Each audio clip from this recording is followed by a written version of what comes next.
नमस्कार दोस्तों, आपने ट्यून किया है जागरण पॉडकास्ट। मैं हूं शताक्षी सिंह और आप पहुंचे हैं हमारे आजादी स्पेशल के छठे और आखिरी एपिसोड में। इस शो में हम आपको 6 एपिसोड्स के जरिए भारत की आजादी की पहली लड़ाई से लेकर भारत के आजाद होने के पूरे सफर के बारे में बता रहे हैं। कल के एपिसोड में हमने बात की थी उस पैक्ट के बारे में जिसको लेकर अंबेडकर और गांधी के बीच मतभेद रहा। यहां तक कि इस पर साइन करते हुए अंबेडकर रोने लगे थे। साथ ही हमने जिक्र किया था भारत के पहले इलेक्शंस का। आज इस एपिसोड में बात करेंगे भारत के पूरी तरह से आजाद होने की दास्तान। 23 मार्च 1940 में ऑल इंडिया मुस्लिम लीग ने अपने लाहौर अधिवेशन में भारत से अलग होकर पाकिस्तान नाम के मुस्लिम देश बनाने का प्रस्ताव पारित किया था।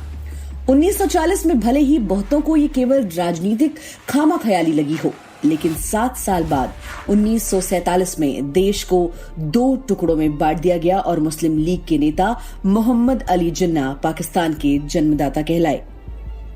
लाहौर प्रस्ताव यानी कि करारदाद लाहौर नाम से मशहूर इस प्रस्ताव को मोहम्मद जफरुल्लाह खान ने लिखा। मुस्लिम लीग का ये सत्र 22 मार्च से 24 मार्च 1940 तक लाहौर के मिंटो पार्क में आयोजित हुआ था। भारत के मुस्लिम बहुल इलाकों को मिलाकर एक अलग देश बनाने और उसका नाम पाकिस्तान रखने का विचार चौधरी रहमत अली ने जनवरी 1933 में प्रकाशित एक पर्चे में रखा था। देश के तौर पर पाकिस्तान का प्रयोग पहली बार इसी पर्चे में हुआ था। रहमत अली ने इस पर्चे को 1933 में लंदन में हुए गोलमेज सम्मेलन में पेश किया था। इस पर्चे में अली ने भारत के 5 उत्तरी इलाकों यानी कि Punjab, north west frontier, Kashmir, Sindh और बलूचिस्तान को मिलाकर राष्ट्रीय दर्जा दिए जाने की मांग की थी। पत्र में रहमत अली ने खुद को पाकिस्तान नेशनल मूवमेंट का संस्थापक बताया था। भले ही पाकिस्तान की मांग सबसे पहले रहमत अली ने रखी हो, लेकिन इसकी लोकप्रियता मुस्लिम लीग के प्रस्ताव के बाद ही मिली। मुस्लिम लीग के इस प्रस्ताव को AK फजलुल हक ने पेश किया था। मुसलमानों के लिए अलग मुल्क पाकिस्तान बनाने की मांग को सर्वसम्मति से स्वीकार कर लिया गया। इतिहासकारों की माने तो मुस्लिम लीग के लाहौर अधिवेशन के बाद मोहम्मद अली जिन्ना के रवैये में बड़ा बदलाव आया। जिन्ना पहले हिंदू मुस्लिम एकता के प्रबल पैरोकार थे। वो निजी जीवन में कतई धार्मिक नहीं थे। लाहौर प्रस्ताव पारित होने के बाद जिन्ना ने इस पर पूरी शिद्दत से अमल किया और यहां तक कि 1947 में जब भारत विभाजन के बाद अलग पाकिस्तान बना तो जिन्ना उसके पहले गवर्नर जनरल बने। 1941 में भारत के लगभग हर वर्ग को आजादी की जरूरत महसूस होने लगी थी। तभी साल 1942 में राष्ट्रपिता महात्मा गांधी ने भारत छोड़ो आंदोलन की शुरुआत की। उस समय दूसरे विश्व युद्ध में उलझे इंग्लैंड को भारत में ऐसे आंदोलन की उम्मीद नहीं थी। पूरी ब्रिटिश हुकूमत इससे हिल गई थी।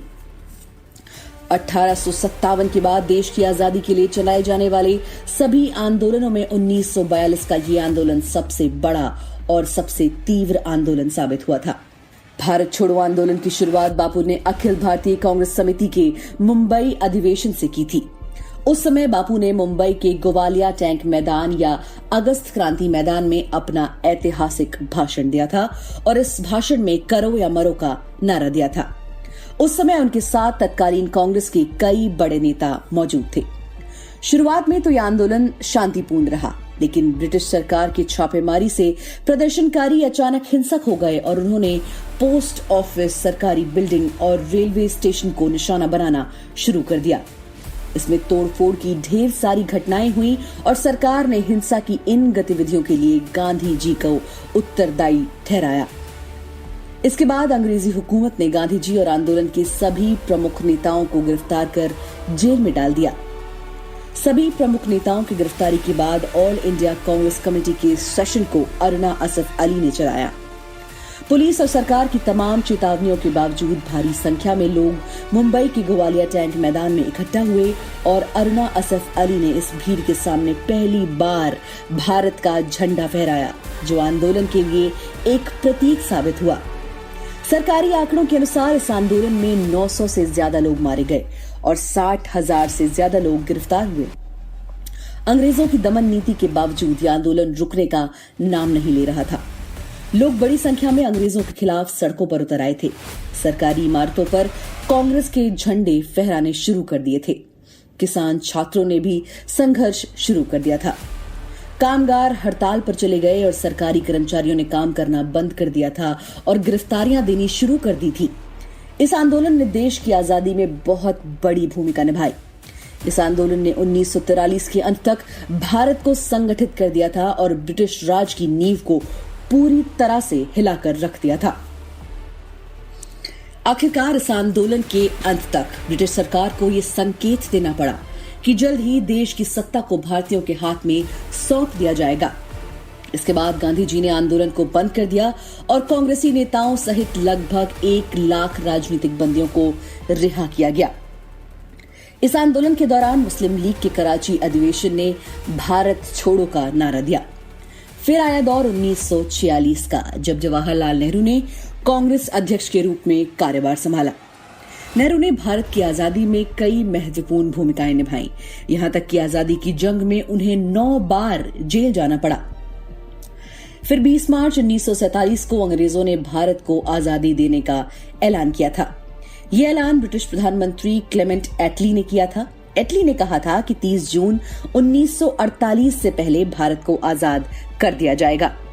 भारत के आखिरी वाइसरॉय लॉर्ड माउंटबेटन ने 3 जून 1947 को ऐलान किया कि 15 अगस्त 1947 को भारत को आजादी दी जाएगी।